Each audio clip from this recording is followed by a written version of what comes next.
বিজ্ঞানের এই পৃথিবীতে প্রত্যেক দিনই নতুন নতুন কিছু ডিসকভারি হতে থাকে। যেভাবে কোনো দিন আমরা এক নতুন এলিমেন্ট খুঁজে পাই কিংবা নতুন কোনো জীব আমাদের নলেজের মধ্যে আসে, অথবা কোনো দিন এমন একটা গ্রহ সম্পর্কে আমরা জানতে পারি যেখানে হয়তো মানুষও বসবাস করতে পারে। আসলে আমাদের টেকনোলজি এত অ্যাডভান্স হয়ে গেছে যে আমরা মনে করি যে আমরা পৃথিবীর সমস্ত রহস্যের সমাধান করে ফেলেছি, কিন্তু আসলে আমাদের এই পৃথিবীতে রহস্যের কোনো শেষ নেই। আজকে আমরা আমাদের পৃথিবী সম্পর্কে এমন কিছু মিস্ট্রি সম্পর্কে জানব যাদের উত্তর বিজ্ঞানও আজও পর্যন্ত দিতে পারেনি। তাহলে চলুন জেনে নেওয়া যাক the greatest unsolved mysteries in the world সম্পর্কে। Number 1, the underground mysteries. এই ভূপৃষ্ঠের নিচে কি আছে সেটা কেউই জানে না, তবে আমরা জানি যে ভূপৃষ্ঠ এবং তার একটু ভেতরে কি আছে, আর শুধুমাত্র এইটুকুই আমরা জানি।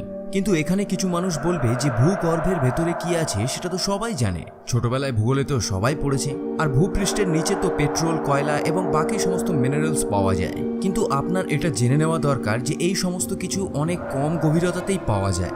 আমি সেই জিনিসটার কথা বলছি যেটা এরও অনেক গভীরে আছে। বিজ্ঞানীরাও একসময় ভেবেছিল যে এর নিচে আরও কি কি থাকতে পারে, আর এটা জানার জন্যই তারা একটা গভীর গর্ত তৈরি করেছিল যেটা প্রায় 12 কিলোমিটারের ছিল। কিন্তু আপনার জেনে আশ্চর্য হবে যে মাত্র 12 কিলোমিটার গভীর এই গর্তটাই পৃথিবীর সবথেকে গভীর গর্ত। হ্যাঁ, আপনি ঠিকই শুনেছেন, আজও পর্যন্ত মানুষ 12 কিলোমিটারের থেকে বেশি গর্ত খুলতে পারেনি। এই গর্তটার নাম হলো কোলা সুপার ডিপ বোরহোল। এটা আছে রাশিয়াতে। আর এটা জেনেও আপনি অবাক হবেন যে এই গর্তটা খুলতে প্রায় 26 বছর সময় লেগে গিয়েছিল।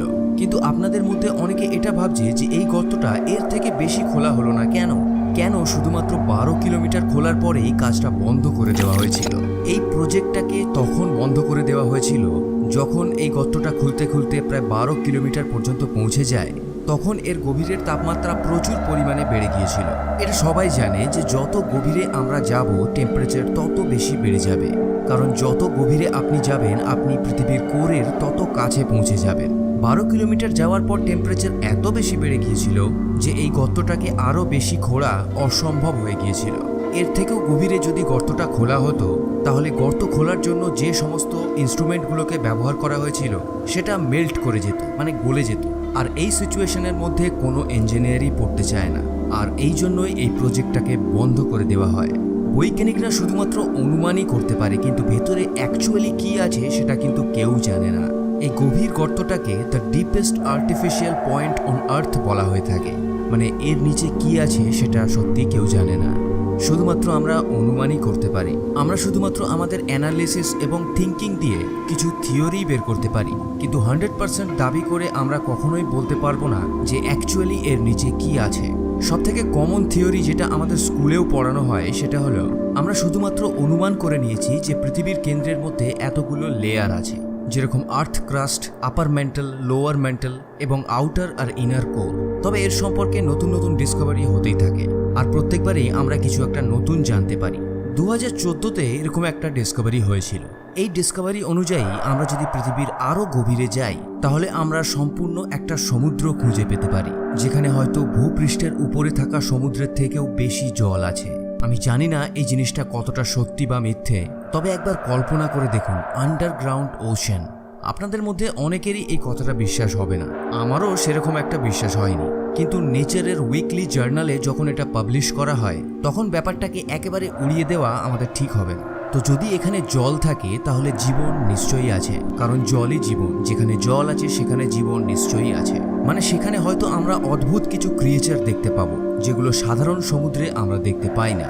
কেউই জানে না আসলে পৃথিবীর গভীরে আসলে আছেটা কি। Number 2, unexplored caves. এটা একটা খুব কমন ফ্যাক্ট যে পৃথিবীর প্রায় 95% সমুদ্রই এখনও আনএক্সপ্লোরড। সুদূর সমুদ্রের এমনও কিছু পার্ট আছে, এমন কিছু জায়গা আছে যেখানে মানুষ এখনও পৌঁছতে পারেনি। এটা একটা খুব কমন ফ্যাক্ট। ঠিক সমুদ্রের মতোই পৃথিবীতে এরকম লক্ষ লক্ষ কেভ মানে গুহা আছে যেখানে আজ পর্যন্ত কেউ পা রাখতে পারেনি। আর যে সমস্ত গুহাগুলো পাওয়াও গেছে সেগুলো অ্যাকচুয়ালি কাদের জন্য এবং কি জন্য বানানো হয়েছিল সেটা আজও পর্যন্ত কেউ জানে না। ন্যাশনাল জিওগ্রাফিক্সের একটা রিসার্চে তারা বলেছিল যে একেবারে সমুদ্রের মতোই পৃথিবীতে প্রচুর এরকম গুহা আছে যেগুলোকে এখনও এক্সপ্লোর করা হয়নি। প্রায় 90% গুহা এখনও পর্যন্ত আনএক্সপ্লোরড হয়েই আছে। আমেরিকাকে আপনি বলতে পারেন যে পৃথিবীর মধ্যে সবথেকে এক্সপ্লোরড জায়গা, মানে আমেরিকার বেশিরভাগ জায়গাতেই মানুষের পা পড়েছে।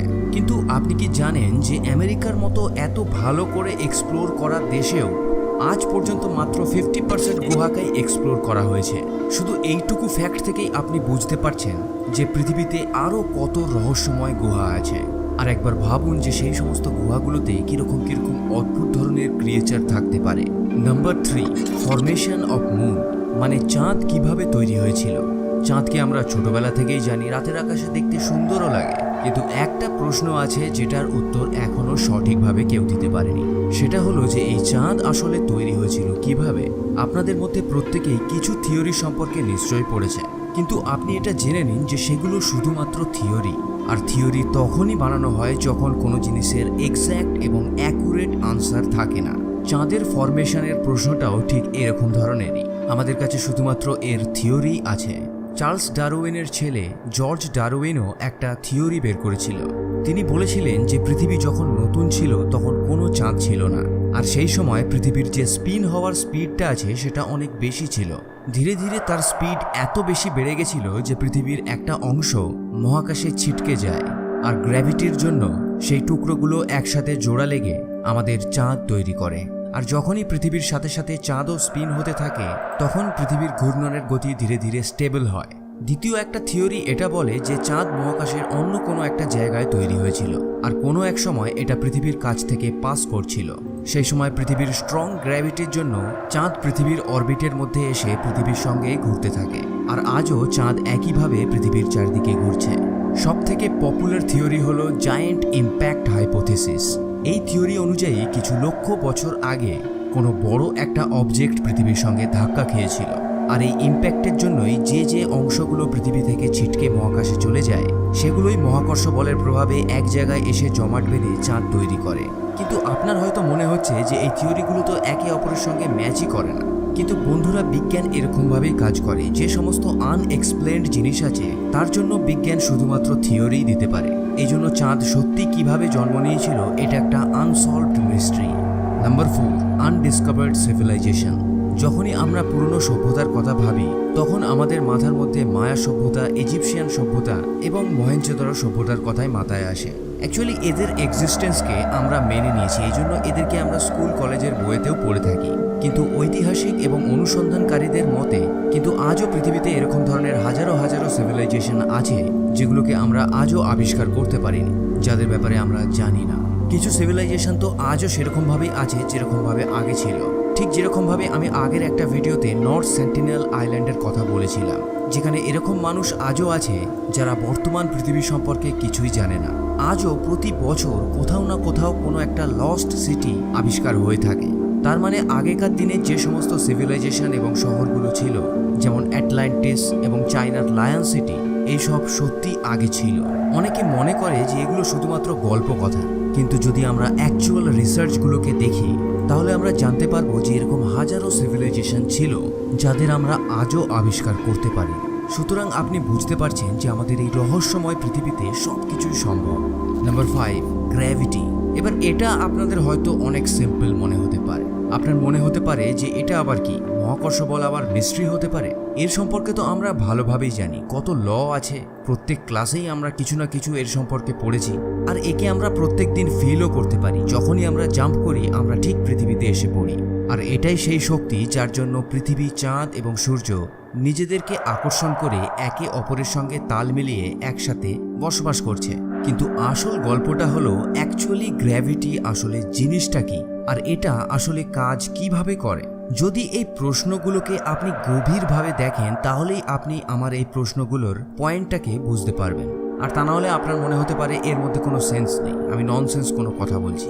এই পৃথিবীতে বহু বৈজ্ঞানিক আছে যারা মনে করে যে গ্র্যাভিটি মানে মহাকর্ষ বলের যে কনসেপ্টটা আছে সেটা মানুষই বানিয়েছে, এটা এক্সিস্টই করে না। তবে গ্র্যাভিটি এত কমপ্লেক্স আর এত কনফিউজিং কেন? এই পৃথিবীতে 4টে ফান্ডামেন্টাল ফোর্স অফ নেচার আছে: electromagnetic force, strong force, weak force আর গ্র্যাভিটি। গ্র্যাভিটির জন্যই এই সম্পূর্ণ ব্রহ্মাণ্ড এক জায়গায় আছে। কিন্তু আপনি কি এটা জানেন যে এই গ্র্যাভিটি এই ফান্ডামেন্টাল ফোর্সগুলোর মধ্যে সবথেকে দুর্বল ফোর্স? আর এই জন্যই গ্র্যাভিটিকে একটা মিস্টিরিয়াস ফোর্স মনে করা হয়। বৈজ্ঞানিকরা এটাও জানে না যে আসলে এই গ্র্যাভিটি কোন জিনিস দিয়ে তৈরি। কিছু মানুষের মনে হতে পারে যে এই প্রশ্নের কোনো সেন্স নেই, কিন্তু যদি আপনি এই প্রশ্নের ডিপ স্টাডি করেন তখন আপনি বুঝতে পারবেন ব্যাপারটা আসলে আমি কি বলতে চাইছি। অ্যাটমস আর মলিকিউলের গ্রাউন্ড লেভেলে গ্র্যাভিটি একেবারেই আলাদা রকমভাবে কাজ করে।